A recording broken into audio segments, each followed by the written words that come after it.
नमस्कार, आपका स्वागत है जॉब्स इटर्नल टीम की विशेष पेशकश रोजगार यात्रा में, जहां बात होती है देश के जरूरी मुद्दों जैसे शिक्षा, रोजगार और सरकारी नौकरियों की खबरों की। आपके साथ मैं हूं निधि। बात करते हैं आज की प्रमुख खबरों की। कुछ सरकारी विभागों की भर्ती परीक्षाओं का तो अब लगभग ये कायदा हो गया है कि हाई कोर्ट और सुप्रीम कोर्ट तक पहुंचे बिना भर्ती पूरी नहीं हो पाती। अधिकतर मामलों में इसके पीछे सरकारी विभागों की कथित लापरवाही, अनियमितता या फिर धांधली जिम्मेदार होती है, जिसका सीधा सीधा खामियाजा उन अभ्यर्थियों को भुगतना पड़ता है जो सालों साल मेहनत करके परीक्षा की तैयारी करते हैं। पढ़ाई के साथ साथ उन्हें कोर्ट कचहरी के चक्कर भी लगाने पड़ते हैं।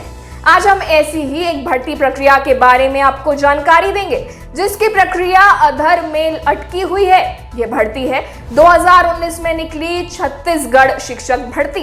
कथित विभागीय गलतियों की वजह से भर्ती प्रक्रिया रुकी पड़ी है। लगभग आधे अभ्यर्थियों को ज्वाइनिंग मिली है, लेकिन बाकी के अभ्यर्थी अभी भी कोर्ट के चक्कर लगा रहे हैं। इस भर्ती के बारे में आपको शुरुआत से बताते हैं।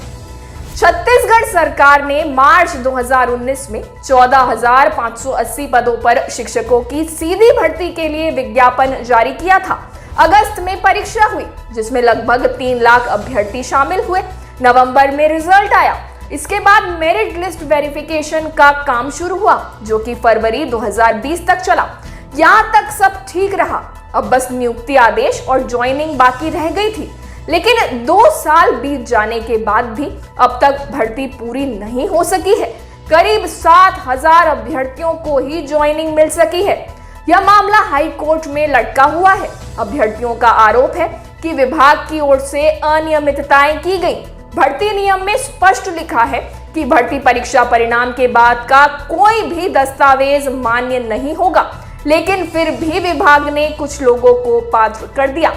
छत्तीसगढ़ प्रशिक्षित बीएड संघ के अध्यक्ष दाऊद खान इस बारे में कहते हैं, विभाग की ओर से इतनी अनियमितता हुई है कि पूछिए मत। किसी नियम को एक संभाग के अधिकारी मान रहे हैं, लेकिन दूसरे संभाग के अधिकारी उसी नियम को नहीं मान रहे। जिस अनियमितता की याचिका पर हाई कोर्ट ने रोक लगाई है, वो टीईटी के रिजल्ट का मैटर था। नियम यह है कि व्यापम शिक्षक भर्ती परीक्षा के एग्जाम का रिजल्ट आने तक आपके पास सारी अर्हताएं आ जानी चाहिए, लेकिन टीईटी का रिजल्ट आया शिक्षक भर्ती का रिजल्ट आने के 20 दिन बाद। इसकी वजह से कई अभ्यर्थियों को कई जिलों में पात्र किया गया और कई जिलों में अपात्र कर दिया गया। जिस अभ्यर्थी ने याचिका लगाई, उसके जिले ने उसे अपात्र कर दिया था, लेकिन उसके कई साथियों को दूसरे जिलों में पात्र कर दिया गया। इसी को लेकर वह कोर्ट गया। विभाग ने इस पर तुरंत एक्शन लेते हुए जिनको पात्र किया गया था उन्हें अपात्र कर दिया, लेकिन इसके बावजूद स्टे अभी तक हटा नहीं है। ज्वाइनिंग लेटर का इंतजार कर रहे उत्तम वर्मा ने इस बारे में कहा, हम लोगों को बस ज्वाइनिंग लेटर मिलना बाकी है। हमारे साथी जो दूसरे संभाग के हैं वो ज्वाइन भी कर चुके हैं। मैं बस्तर संभाग का हूँ। मेरा नाम फर्स्ट मेरिट लिस्ट में था, लेकिन अभी तक बस्तर सरगुजा संभाग में एक भी नियुक्ति नहीं हुई है, जबकि शासन द्वारा स्पष्ट निर्देश दिया गया था कि सबसे पहले ऐसे स्कूलों में शिक्षकों की नियुक्ति हो जो स्कूल एकल शिक्षा वाले हैं या शिक्षक विहीन हैं।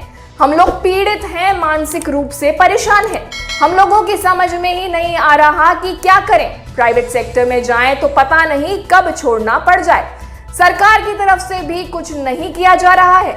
विभाग गलती करता है, पात्र को अपात्र करता है और अपात्र को पात्र करता है, लेकिन सजा हम लोग भुगतते हैं। भूपेश बघेल छत्तीसगढ़ के मुखिया हैं, लेकिन उनकी तरफ से कोई सकारात्मक जवाब नहीं आया। वहीं आपको बता दें, इस बारे में मुख्यमंत्री भूपेश बघेल ने क्या कहा है। उन्होंने कहा है कि ज्वाइनिंग चल रही है, कुछ लोग बचे हुए हैं, उनकी भी हो रही है। बहुत जल्दी प्रोसेस पूरा हो जाएगा, उसकी चिंता आप ना करिए। लॉकडाउन है, स्कूल बंद है, राज्य सरकार के राजस्व में भारी कमी आई है।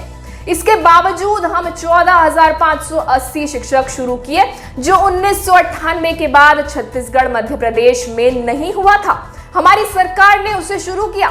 आपको बता दें, छत्तीसगढ़ में कुल 5 संभाग हैं। अभ्यर्थियों का कहना है कि अभी तक जिन लोगों को नियुक्ति पत्र मिला है वो इनमें से 3 संभाग यानी रायपुर, दुर्ग और बिलासपुर के हैं।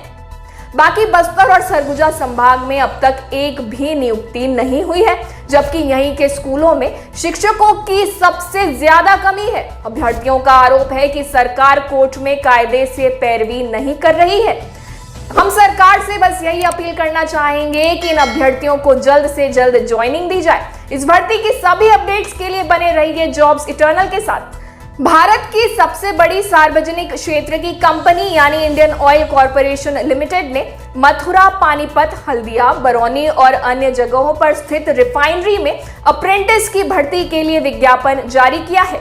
निगम द्वारा 22 अक्टूबर 2021 को जारी विज्ञापन के अनुसार ट्रेड अप्रेंटिस और टेक्नीशियन अप्रेंटिस में कुल 1900 रिक्तियों के लिए योग्य उम्मीदवारों से ऑनलाइन आवेदन आमंत्रित किए जा रहे हैं। IOCL में अप्रेंटिसशिप के लिए ऑनलाइन आवेदन प्रक्रिया 22 अक्टूबर 2021 से शुरू हो गई है और उम्मीदवार 12 नवंबर 2021 की शाम 5 बजे तक अपना एप्लीकेशन ऑनलाइन सबमिट कर पाएंगे। IOCL अप्रेंटिसशिप द्वारा जारी विज्ञापन के अनुसार टेक्नीशियन अप्रेंटिस के लिए उम्मीदवारों को किसी मान्यता प्राप्त बोर्ड से 12वीं के बाद संबंधित ट्रेड में फुल टाइम डिप्लोमा किया होना चाहिए। वहीं ट्रेड अप्रेंटिस के लिए किसी मान्यता प्राप्त संस्थान से फुल टाइम ग्रेजुएशन डिग्री होना चाहिए, जबकि डेटा एंट्री ऑपरेटर के लिए कम से कम 12वीं कक्षा उत्तीर्ण होना चाहिए। सभी रिक्तों के लिए उम्मीदवारों की आयु 1 अक्टूबर 2021 को 18 वर्ष से कम और 24 वर्ष से अधिक नहीं होनी चाहिए। आज की रोजगार यात्रा में बस इतना ही। किसी भी सरकारी नौकरी की जानकारी और आवेदन के लिए आप डिस्क्रिप्शन में दिए गए लिंक पर क्लिक कर हमारी वेबसाइट jobseternal.com पर जा सकते हैं। अगर इस कार्यक्रम द्वारा आपकी या किसी और की सहायता होती है तो इसे लाइक और शेयर करें। साथ ही हमारे चैनल को सब्सक्राइब जरूर करें। धन्यवाद।